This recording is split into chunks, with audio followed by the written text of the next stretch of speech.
बिस्मिल्लाहिर्रहमानिर्रहीम अस्सलामुअलैकुम याइली हक हैदर। ठीक है जी, उम्मीद करना तुम सारे भरा ठीक हो। अल्लाह ताला तुहानू सारिਆਂ ਨੂੰ ठीक रखे। जिस तरह कि तुहानू पता है जी कि फ्लड अपडेट चल रही है, river Chenab, river Ravi, river Sutlej, एड पाइना, गुड्डू बराज, सखर बराज की मुकम्मल अपडेट। ठीक है जी, तो गल तुहाडे नाल ये करनी है। अज डेट हो गई जनाब 10 सितंबर हो गया, ये टाइम शाम के 6 वज गए जी। तो सब ना पहला रिवर चिनाब जनाब मेरी इस टाइम चल रहा जी 45,000। उस तो बाद जनाब मेरी कादराबाद चल रहा जी 90,000। खानकी चल रहा जनाब मेरी इस टाइम मेरी जरा वेखे 94,000। उस तो बाद त्रिमू चल रहा 2,44,000 तो इन्नी खराज। एड 5 नाथ तो बहुत ज्यादा खतरा हो गया जी। एड 5 नाथ जनाब जंप मार गया जी 5,81,913। उस तो बाद जनाब रिवर रावी कोट नैना के मुकाम से 25,000 पानी स्लो। उस तो जेसर के मुकाम से 24,940। उस तो बाद सिफून रावी ते 32,000, शदरा ते 31,000। उस तो बल्लो की ते जनाब मेरी 75,000। उस तो बाद जनाब मेरी हैड सदनाई ते 98,000। रावी स्लो ते पानी सारा निकल रहा हुण वाया दे नाल दरियाई चिनाब दे विच।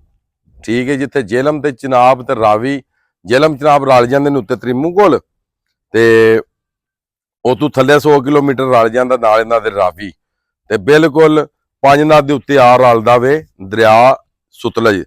तो सतलज जनाब मेरी इस टाइम गंडा सिंह के मुकाम से जिहड़ा पानी है, ठीक है, वह जनाब मेरी 1,80,188।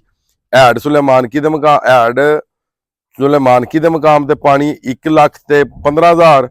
हैड इस्लाम ते पानी है जनाब मेरी 1,18,000। ठीक है जी। उस तो बाद जनाब मेरी मिंशनाबाद महलसी पानी है 1,25,000। ठीक है, ये दरिया सतलज की होगी। इंदस रिवर के जिन्ने दरिया ने उन्होंने रिपोर्ट सुन लो, जिन्ने भी बराज ने वो। ठीक है, तरबेला के मुकाम से पानी जनाब अखराज हो रहा 1,31,000। काला भाग 1,65। चश्मा जनाब मेरी 1,73। तौसा जनाब मेरी 1,69,468। ते गुड्डू बराज ते जिहड़ा पानी है 5,02,444 उत्ते ते 4,98,400 पानी थले। ठीक है जी।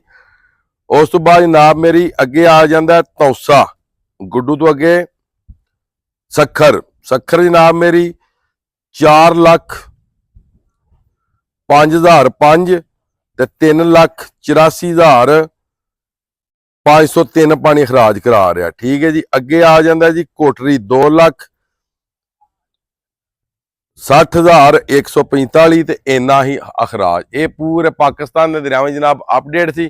खतरा कितने वे हैड त्रिमू तू लग के हैड पाइना तक, जिथे रावी ते दरियाई चिनाब रलते हैं, उस तू तोड़ थले 5 नाथ तक इन्हां भरावां नूं चोखा खतरा है या ये खतरे दे विच आ चुके हैं। ठीक है।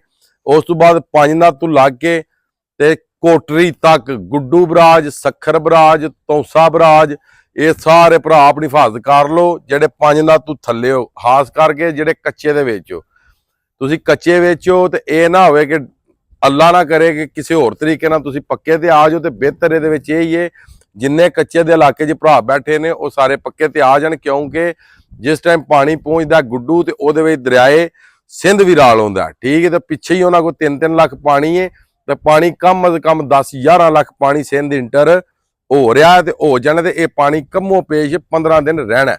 तो बाकी हैडमरा तो खबर सुन ली, हैडमरा रावी बन गया जनाब।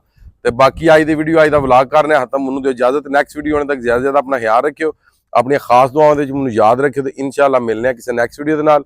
अल्लाह हाफिज़, फी मान अल्लाह।